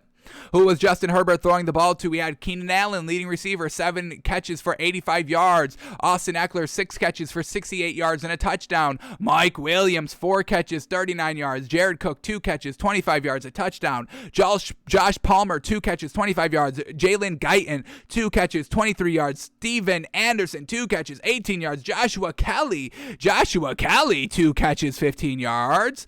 What? Isn't this man a quarterback? Joshua Kelly. Oh, okay. This is wrong Joshua Kelly. Okay. Joshua Kelly, running back. Okay. I see you, Joshua Kelly. Okay, but either way, Chargers can't get it done on the road against this Broncos team. I mean, this was a winnable game. Yeah, you got down 14-0 real early in the game, but that was really it until you started to throw interceptions. I mean, so Chargers, their offense is a little lackluster overall. Nothing really consistent. And they've been not great the last 4 weeks. Yeah, they won last week, but was proving to be a fraud game. All right, and then the Broncos now. Teddy Bridgewater, unfortunately, got knocked out of this game for Drew Lock, unfortunately. So Teddy Bridgewater went 11 of 18. Decently moved the ball here. I believe he was in for this second touchdown pass. No, it was Drew Lock who kind of filled in. Midway through this drive, Drew Lock steps in at the 44-yard line on their second touchdown of this first quarter. So Teddy Bridgewater, 11 of 18, 61% for 129 yards, 1 touchdown, no pick. He did not fumble either. Fantastic. Then Drew Lock goes 4 of 7 for 26 yards, no touchdown, 1 interception. I mean, they had 7 passes, folks. Teddy Bridgewater didn't get back in this game, correct? He did get back in the game. Okay, my apologies. I did not think he came back in the game. Okay. So Teddy Bridgewater comes back in the game. Did he come back in the game right when they threw that touchdown? No. Okay. Either way, Teddy Bridgewater comes back in the game, folks, and was still kind of slinging it around and leading on that interception-led touchdown drive, and they kind of put away the game like that. So fantastic there by Teddy B. All right, in the rushing game, Melvin Gordon, 17 rushes for 83 yards. He got knocked out of the game as well. Javonte Williams steps in, 14 rushes for 54 yards and a touchdown. So Javonte Williams, a rookie, getting it done out here. And then who was Teddy Bridgewater throwing the ball to? We had Javonte Williams leading a receiver, 3 catches for 57 yards. Tim Patrick, 2 catches, 26 yards. Jerry Jeudy, 2 catches, 25 yards. Cortland Sutton, 2 catches, 17 yards. Noah Fant, 3 catches, 12 yards, and Albert Okuwombunam, 1 catch, 12 yards. So, Broncos get the win here. I'm not changing my opinion on the Broncos. It was a defensive performance that truly got it done. Still not loving Teddy Bridgewater 100% out here, or this Broncos offense overall, and this Chargers team just kind of floundered offensively. It really should not be floundering like it has been over the last kind of month. The wind kind of, blinded us a little bit, but this Chargers team officially marked frauds. Broncos get the win 128-13. Geez. Alrighty, here we go. Next game up here, Rams at the Packers, and another fraud alert here. Fraud alert is the Rams. We are officially calling this Rams team frauds. Really inconsistent offense out here. Matthew Stafford turning over the ball, fumbling, interceptions, nothing great here by Matthew Stafford, and we have to start giving a ton of respect to the Packers. I'm talking about a big old shake-up in our power rankings, folks. They're coming out tomorrow. A lot of frauds, and we've really got to kind of apologize to this Packers team. We've been dragging our feet a little bit of putting them in the top 10. Where do we have them going into this week? We had them at number 7. They will be competing for the number 1 spot, folks. Do not be surprised if we move this Packers team up to number 1. They are the real deal. They are officially the real deal. I've seen enough. I've disrespected this team a little bit too much this season. They will definitely be top 3, and I'm telling y'all, don't be surprised if they are number 1, folks. This Packers team is the real deal, while the Rams are the frauds. Unfortunate. So we had a fumble here by the Rams real early on in the game. Second drive, Matthew Stafford sacked and fumbled. Unfortunate that goes down for 7 points by the Packers. Then we had them going for it on 4th and 1 from the 29-yard line, trying to run against this Packers team, forgoing the points. Once again, what are we doing out here? Sean McVay, please take the points, especially with what this Rams team has been going through the last couple of weeks out here. You've got to get the points when you can. He forgoes the points. 4th and 1, they rush it, don't get it. Packers go down and score a field goal.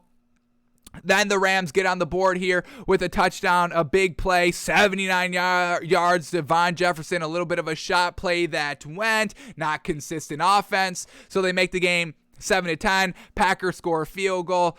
Rams score a field goal.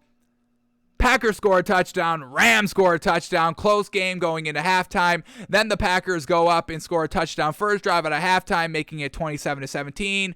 Rams struggling, they fumble the punt. The Packers get a field goal, making it 30-17. Matthew Stafford throws a pick 6, makes it 36-17 with about 2 minutes left in the third quarter, and it's kind of basically over at that point. Rams can't really move the ball consistently. They end up with a field goal trying to, since it's 2 possession games, they score a field goal late in the fourth quarter. It is unfortunately over at that point. But Rams are officially frauds, folks. And this Packers team, with all the injuries, Aaron Rodgers banged up, they are just working and winning and putting up points. Yes, overall, the final box scores are a little bit close, but this Packers team, we said it a couple weeks ago, and we should have probably kept saying it every single game. This is a group full of dogs that will do whatever it takes to win. And the little tidbit right here, that Matt LaFleur has not lost back-to-back games in his coaching career, is absolutely fantastic. That needs to be brought up even more, and we'll start to say it almost every single week until we can't say it anymore.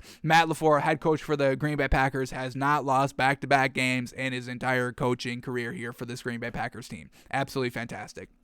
Let's start here with the Rams first. Here we go. Matthew Stafford goes 21 of 38. What do we got? 21 of 38 here. We get 55% completion percentage. Nothing great. He did have 302 yards. Fantastic. You do take away the 70-yard bomb that went for the touchdown. I think 80 yards. I think it was 79 yards. So you take off 80 yards there. He went 20 of 37 for about 220 yards. Now, that's not looking great, is it, folks? 3 touchdown passes, 1 interception. We told y'all where that interception came. All right, and then in the rushing attack, Darrell Henderson, 16 rushes for 55 yards, got stuck on a 4th and 1, unfortunate.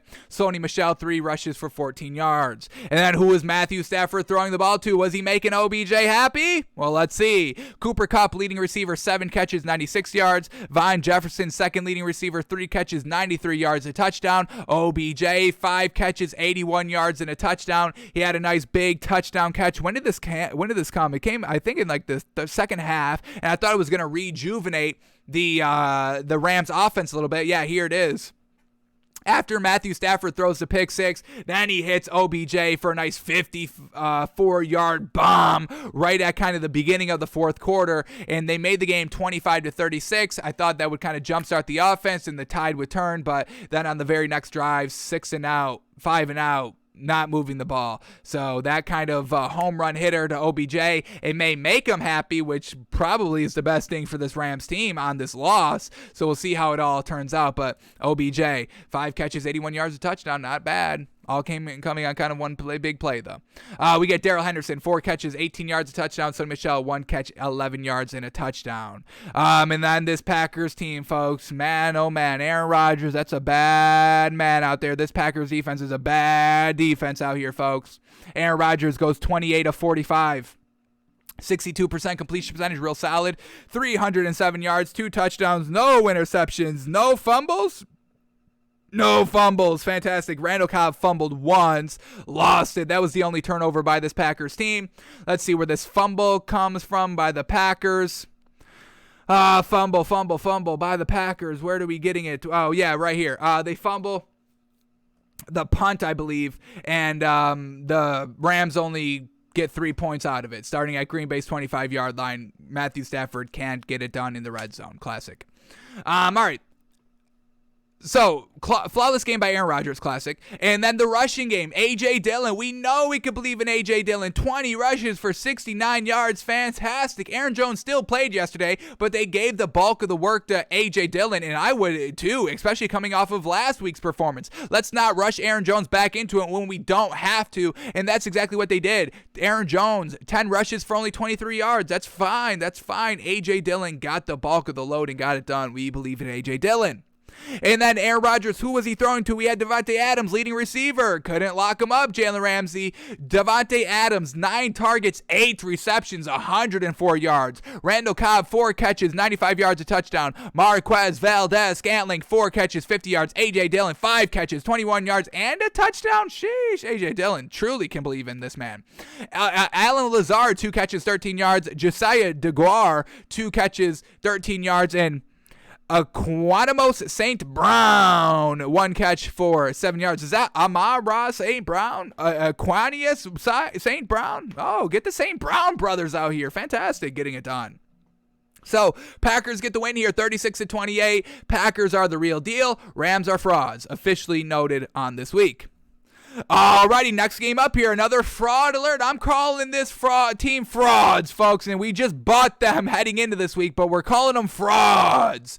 Vikings at the 49ers. Vikings lose 26-34, but the turnovers are still a problem here in Minnesota. We kind of overlooked them because they were winning the close games, but when you're not winning games, those turnovers are truly still alarming out here. Vikings are officially frauds. We thought they may have turned the corner. We are officially wrong because they lost this game this week against the 49ers. Turnovers are still truly hurting this team, and it's by the main suspects here, Kirk Cousins, Dalvin Cook. We know they turn over the ball so much, folks, at the worst time. We say this every week because it almost happens every single week.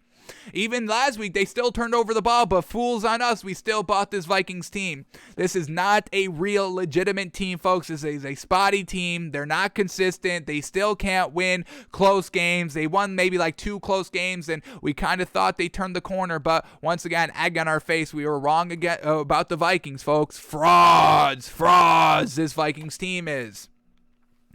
Let's talk about these turnovers because that's kind of the story again here. So let's start here breaking down the Vikings here. Kirk Cousins goes 20 of 32. What do we got here? 20 of 32, 62%. It's good. 238 yards on 20 completions. That's not dink a dunk. That's good. 2 touchdowns. That's good. The 1 interception, though, is not good. That 1 interception came in the third quarter when they were down 21-14. First drive after halftime. First drive out of halftime, and you're throwing interceptions. What are we doing? Throws the interception. It goes down, and the 49ers score 7 points out of it, making it 28-14.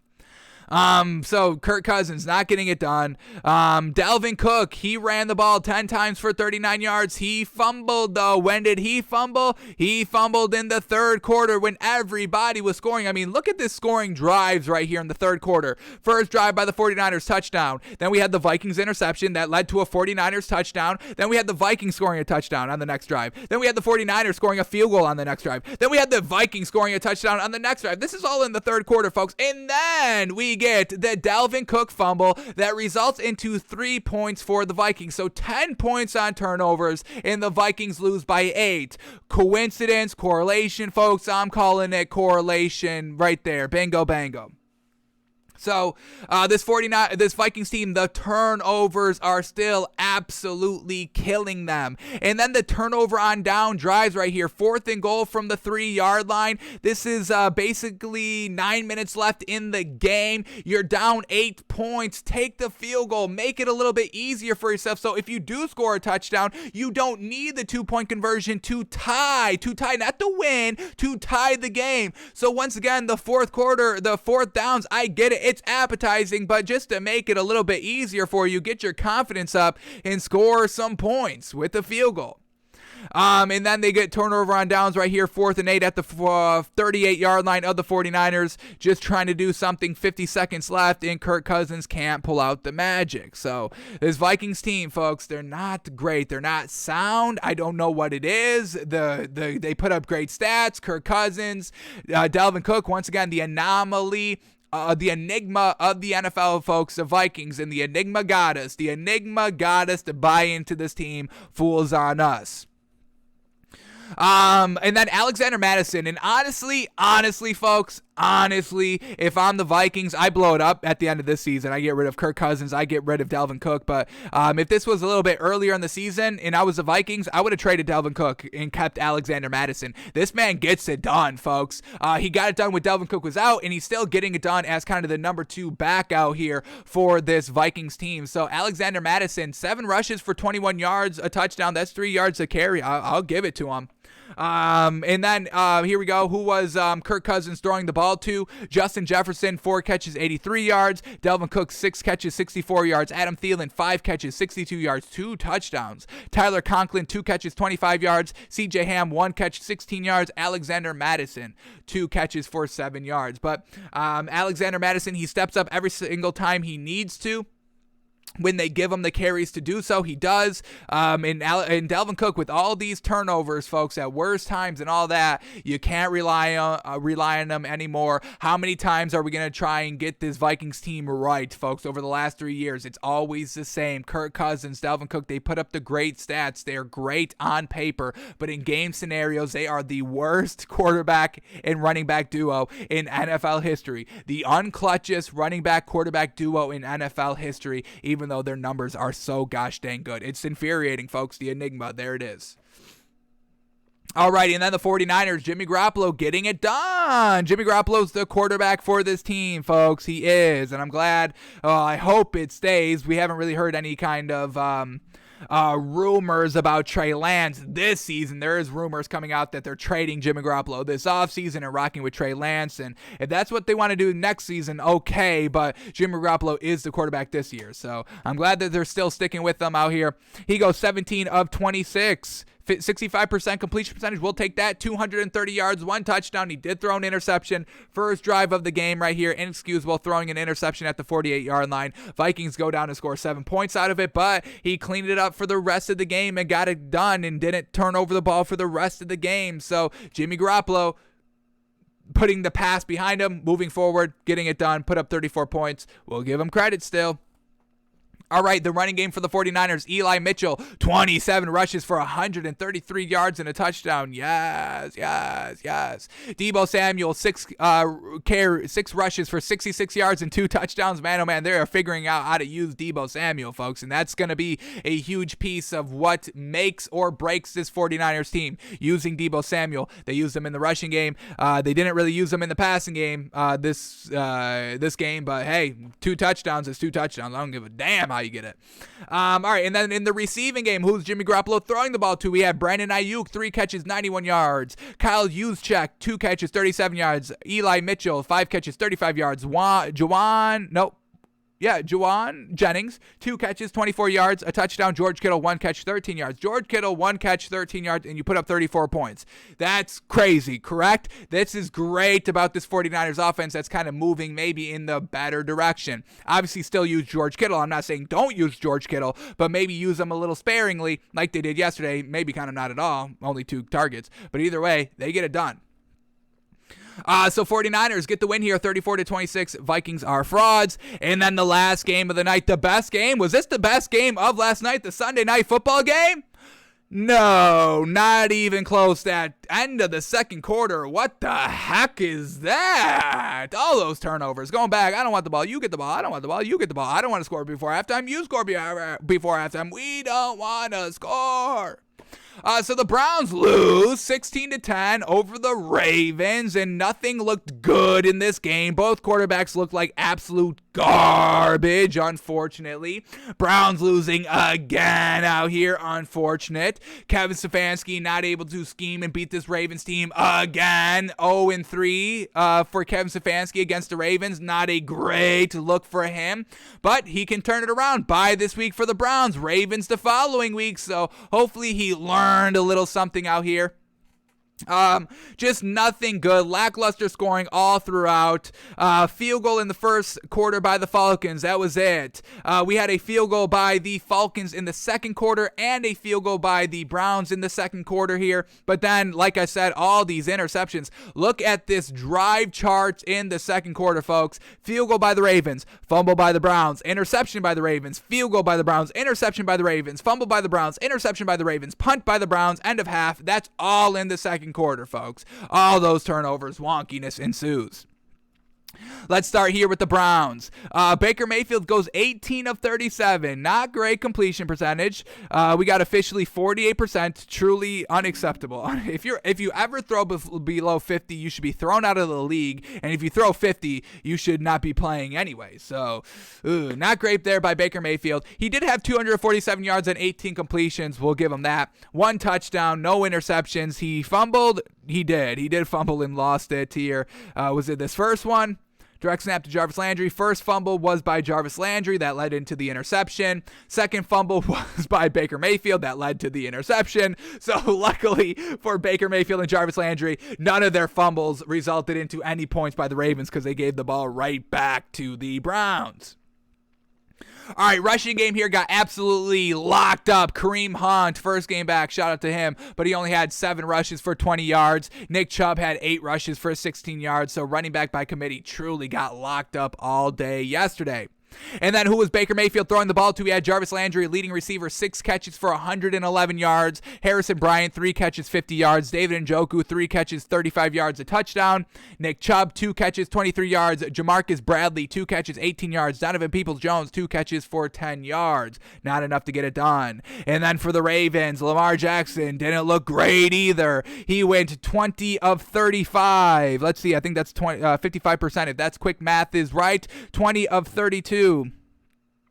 62%. I think I did 35. It was 32 actually. But 20 of 32, 62%. Solid. I'll give it to him. 165 yards, a little bit of dink and dunk on 20 completions. 1 touchdown. But are you all ready for this? 4 interceptions. And what did the Browns do on all those interceptions? Well, let's find out. First interception resulted into 3 points. Second interception resulted into a fumble. Third interception resulted into a punt. Fourth interception resulted into a punt. I mean, you only scored score 3 points on 4 interceptions. That is why you lose the game. Make your opponent pay for the interceptions. Now, granted, I don't think they had any great field position on any of these fumbles.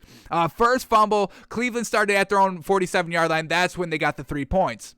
Second interception, the Browns started at the 28-yard line. That was absolutely unexcusable right there. Third interception, they started at their own 33, and the fourth interception, they started at their own 13-yard line. So not really that many easy opportunities. There was one, and they didn't take advantage, and they lost by 6. That would have been it right there, maybe for the most part. So gotta make your opponent pay for the interceptions, or they win the Super Bowl, a la Tom Brady last year, NFC Championship Game 3, interceptions. Aaron Rodgers only cashed in 1. That's why they lost. Alrighty. So nothing great by Lamar Jackson. He was the leading rusher, 17 rushes for 68 yards. Devontae Freeman, 16 rushes for 52 yards. Latavius Murray, 8 rushes for 14 yards. And then who was Lamar Jackson throwing the ball to? We have the usual suspects at the top. Mark Andrews, 4 catches, 65 yards and a touchdown. Marquise Brown, 8 catches, 51 yards. Rashad Bateman, 4 catches and 31 yards. And that was really it. So Ravens escape with a win out here. Browns had a chance, 1:10, down 6 points, and Baker Mayfield can only get the ball to the 25-yard line before his own 25-yard line because we get pass incomplete. That's their last drive right there. So Baker Mayfield's not looking good. He's banged up. He's a little injured, but he's still out there. Case Keenum is not anybody solid that you can kind of consistently win games with. So you're damned if you do, damned if you don't. You play Baker Mayfield to get a lackluster, injured, banged up quarterback out there. If you go with I just lost his name. If you go with Case Keenum, you get a backup quarterback that's not looking anything great. So you probably don't win with him either. So it's a bad position to be in for the Browns. And then we get another Browns player's dad taking to social media to criticize Baker Mayfield. He says this: now I'm getting people on my Facebook saying I'm being like OBJ daddy, and I'm not. I'm stating facts on football. And what we see here, he's limping. He's scared to throw the ball, and they know he's hurt. They're going to keep listening.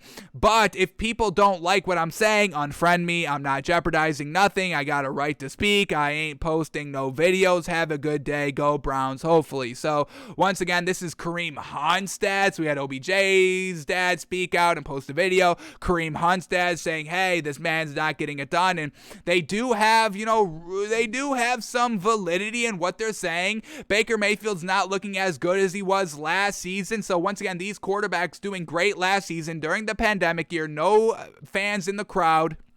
No crowd noise. We had Josh Allen play almost perfect. We had Baker Mayfield play pretty good. And now both of those quarterbacks are kind of floundering compared to what they did last year. So, one good season and one bad season doesn't mean you're a good quarterback. Doesn't really mean you're a bad quarterback, but it's not anything good going for you. So Baker Mayfield, oh man, we've gave him all the benefit of the doubt here. But yeah, I mean, him banged up is not anything good, folks. It's truly looking borderline garbage. It's almost looking borderline garbage. Not quite there yet of truly garbage, but it's a tough position to be in. Kevin Stefanski, though, he's staying double down on Baker Mayfield, and I think that's the right decision. Baker Mayfield's your guy. He does. Baker Mayfield seems like the guy that may have a little bit of trust issues, where if you kind of, go against him once, you're not going to earn his trust back. That's the sense I get from the guy. And what he's gone through in this Browns organization before Kevin Stefanski got there. I think if Kevin Stefanski actively benches Baker Mayfield, I think Baker Mayfield is going to be lost, and then you have to move off of him at that point. But Browns coach Kevin Stefanski has no plans to bench quarterback Baker Mayfield, saying, quote, why would we do that? And I think he has some validity in what he's saying there. Yeah, why? For Case Keenum? Okay. If he wins us a couple of games, we're a first-round exit in the playoffs. He's not our guy moving forward, and we're just going to hurt the overall I don't want to say feelings of Baker Mayfield because that just kind of says that he's like a weak person. He's not, but it does. Everybody is affected by everything, whether you kind of display it outward or not. That's a different story. But I do think it would hurt the overall ego and confidence of Baker Mayfield, and I don't think that's something you can jeopardize at this point. We're still trying to figure out if he's the guy or not, and obviously that's never a great discussion. What are we, year 4 with Baker Mayfield, and we're still learning to see if he's the guy or not. So it's just a real tough predicament to be in here. I'll believe in whatever Kevin Stefanski does, because he hasn't really steered us wrong thus far. Jarvis Landry is not like a number 1 wide receiver on a team. He's a nice kind of like crossing guy, a little bit of a gadget guy, but he's not a north and south great wide receiver. Donovan Peoples-Jones really isn't either. So I do think, not having these great A1 tier 1 weapons are hurting Baker Mayfield a little bit. You had OBJ, but he's not really panning out in LA either. So I'm not going to make really any firm decisions on Baker Mayfield until this season's over. It's tough really to figure it out. Is it the other injuries affecting him, or is he just being bad because he's bad? But here we go. Kevin Stefanski says, quote, "No, let me ask you a question. Why would we do that? We're not doing that." So all in on Baker Mayfield, and I think that's the right choice. Real tough decision right here. But the Ravens get the win, 16-10. They're top of the AFC. If they lost, it would have been the Patriots, the number 1 seed. But the Ravens hold out with the win, and that's what makes Lamar Jackson so special. Yes, he throws those awful interceptions, but man, oh man, he is electric on the field, and he will always get it done, usually at the end of the day here. So Ravens get the win, 16-10. Don't know what the hell to do with the Browns. Ravens throw 4 interceptions. They win the game. Crazy. Alrighty, folks, that is going to do it for us today. Thanks for tuning in. Thanks for watching. Thanks for listening. We are back live tomorrow, noon Eastern, unveiling our power rankings, breaking down the game tonight. Seahawks at Washington. We'll give you our bet here. Let's see what the line is at. I don't think we're getting any great value. I think it's still at like 1. So let's go to football. What do we got here? It's still Washington +1, Seahawks -1. I'm taking Washington plus the point here, folks. Give me Washington. Their defense has stepped it up over the last 3 weeks.